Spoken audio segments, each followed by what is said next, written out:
This is not only about our First Amendment right to speak. But here's the thing about the First Amendment. The First Amendment protects free speech. It doesn't protect lies that amount to defamation. And that was the issue in the case.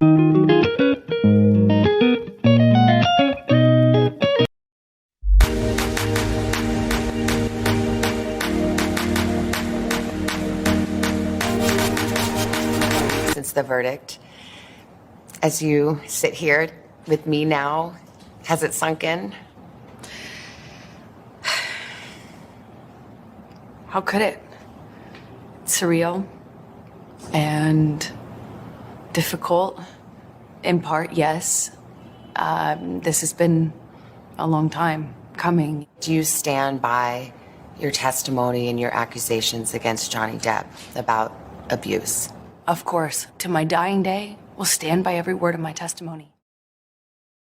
The vast majority of this trial was played out on social media. I think that this trial is an example of that gone haywire, gone amok, and the jury is not immune to that. You think the jury saw it? How could they not? I think even the most well-intentioned juror, it would have been impossible to avoid this. Every single day I passed for 3, 4, sometimes 6 blocks, city blocks lined with people holding signs saying, "Burn the witch," "Death to Amber." After 3.5 weeks, I took the stand and saw just a courtroom packed full of Captain Jack Sparrow fans who were vocal, energized. Can you put into words how that felt? This was the most humiliating and horrible thing I've ever been through. I have never felt more removed from my own humanity. I felt less than human.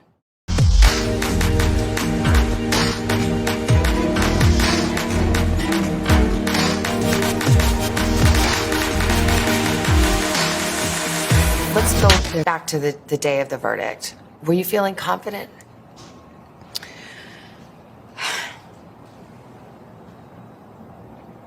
That's a great question. I wish I could say yes to that. I want to say yes to you, but it wouldn't be true. Even if you think that I'm lying, you still couldn't tell me, look me in the eye and tell me that you think on social media there's been a fair representation. Handled it with the same, dealt with the same substantive issues that had even more evidence in. In fact, my evidence was largely kept out. Really important pieces of evidence kept out. Done differently, handled differently by a judge instead of a jury. Some evidence is admissible in a UK court that is not admissible in a US court. Do you think that maybe he just had better lawyers? I will say his lawyers did certainly a better job of distracting the jury from the real issues. For some people, they just were frankly disgusted by the whole thing and don't have much sympathy for either one of you. Can you understand that? Absolutely. I would not blame the average person for looking at this and how it's been covered and not think that it is Hollywood brats at their worst. But what people don't understand is it's actually so much bigger than that. This is not only about our First Amendment right to speak. But here's the thing about the First Amendment. The First Amendment protects free speech. It doesn't protect lies that amount to defamation. And that was the issue in the case. Yes, exactly. You can't go into, the free speech does not protect you if you go into a crowded theater and you scream fire. We get the concept of free speech from the Greeks. My understanding of what that means is not just the freedom to speak. It's a freedom to speak truth to power. But truth is the word. Yes. And that was the issue. And that's all I spoke. And I spoke it to power, and I paid the price. In the closing arguments, the Depp lawyer called your testimony the performance of a lifetime and said you were acting. What do you say to that? Says the lawyer for the man who convinced the world he had scissors for fingers. I'm the performer. I had listened to weeks of testimony insinuating that, or saying quite directly that, I'm a terrible actress. So I'm a bit confused how I could be both. The Depp team argued that you were the abuser, that you instigated physical violence. Did you? I never had to instigate it. I responded to it. When you're living in violence and it becomes normal, as I testified to, you have to adapt. You say you were responding, but there is evidence. There are tapes in which you acknowledge hitting. There are tapes in which you say, I started the fight. I know much has been made of these audio tapes. They were first leaked online after being edited. What you would hear in those clips are not evidence of what was happening. It was evidence of a negotiation of how to talk about that with your abuser. But I am looking at a transcript that says, he says, you start physical fights, and you say, I did start a physical fight. I can't promise you I won't get physical again. I mean, this is in black and white. I understand context. But you're testifying and you're telling me today, I never started a physical fight, and here you are on tape saying you did.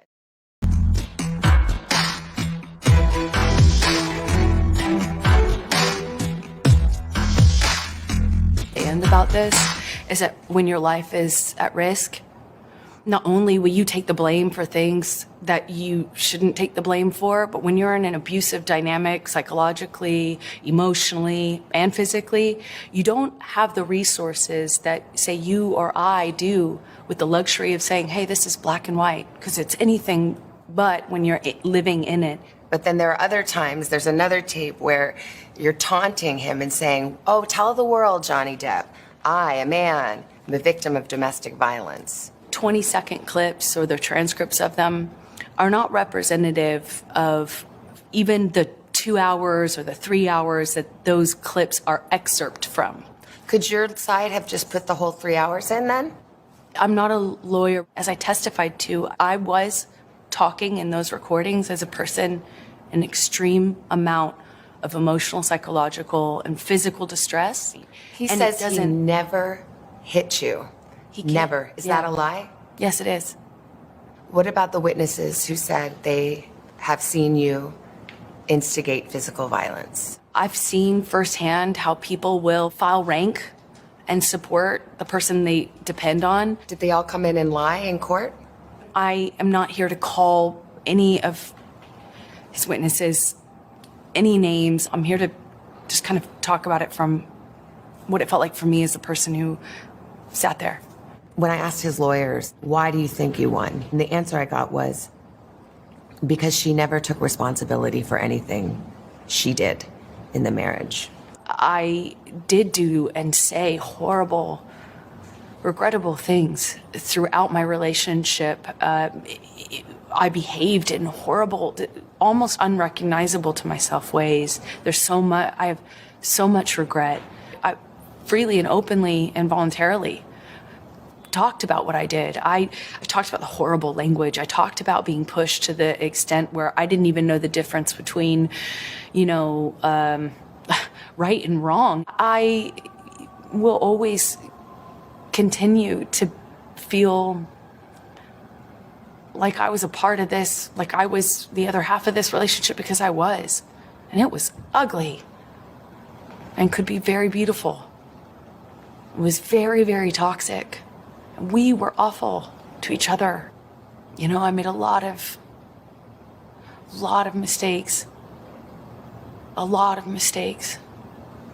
But I've always told the truth. Johnny promises total global humiliation for you.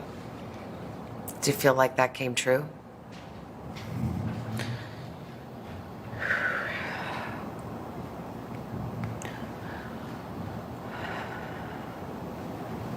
I know he promised it. I testified to this. I'm not a good victim, I get it. I'm not a likable victim. I'm not a perfect victim. But when I testified, I asked the jury to just see me as human and hear his own words, which is a promise to do this. It feels as though he has. Having been found liable, are you nervous as we are here today about what you can say now? Of course. I took for granted what I assumed was my right to speak. Do you feel like you could be sued again by him for defamation?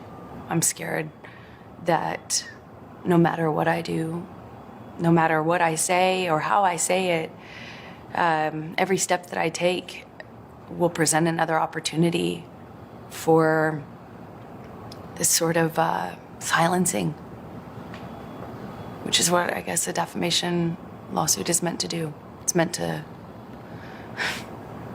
take your voice. Life had seemingly moved on, and you decide to write an op-ed. Why did you do that? Because the op-ed wasn't about my relationship with Johnny. But it alluded to him. It was unmistakable. You know, what the op-ed was about was, me loaning my voice to a bigger cultural conversation that we were having at the time. Did you worry, gosh, I'd love to be a person weighing in on these cultural issues, but that's going to stir this all up again? I obviously knew it was important for me not to make it about him or to do anything like defame him. I had lawyers, teams of lawyers, review all the drafts of this. When you wrote this op-ed, it was the height of Me Too. Legions of powerful men being canceled, losing their jobs. Did you want that to happen to Johnny Depp? Of course not. Of course not. It wasn't about him. Is according to his team. Why didn't I cooperate with the police? As I've testified before, and I will stand by until my dying day, I didn't want to cooperate with them. I didn't want this to be out. I didn't want this to be known. I didn't want to cooperate with them because I didn't want this to be, I didn't want to get him in trouble. If it was a hoax, I could have done that. But 5 days later, you went to court, and it came out. 5 days later, I made the decision to stand up for myself and protect myself. You can't get a restraining order in private, which of course I didn't understand the night when the cops were called. An employee of TMZ testified at court and said that TMZ was tipped off about when you were going to be going to the courthouse and on what side of your face bruises would be apparent. Did you tip off TMZ? I was going to say, he certainly didn't get tipped off by me or anyone in my... Did anyone tip off TMZ? Why would they? No. You asked no one to do that? As I testified to before, it had nothing to do with me. There are different incidents that you testified to, and the Depp legal team would put up pictures of you publicly right after that or in the days following and saying that why are there no bruises? Again, it's that thing. If you have bruising, if you have injuries, it's fake. If you don't have any, then you weren't injured. You had promised to donate the $7 million of your divorce settlement to charity. It was revealed at trial that you haven't done so yet. However, they played a tape where you stayed on the air that you have donated it. Do you think that raised questions as to your credibility with the jury? I made a pledge, and that pledge is made over time by its nature. When you say I donated, you know that everybody thinks that you've donated it, not that you've pledged it. So for the jurors sitting there, do you think they felt like that was you getting caught in a lie? I don't know, because so much of I feel like so much of the trial was meant to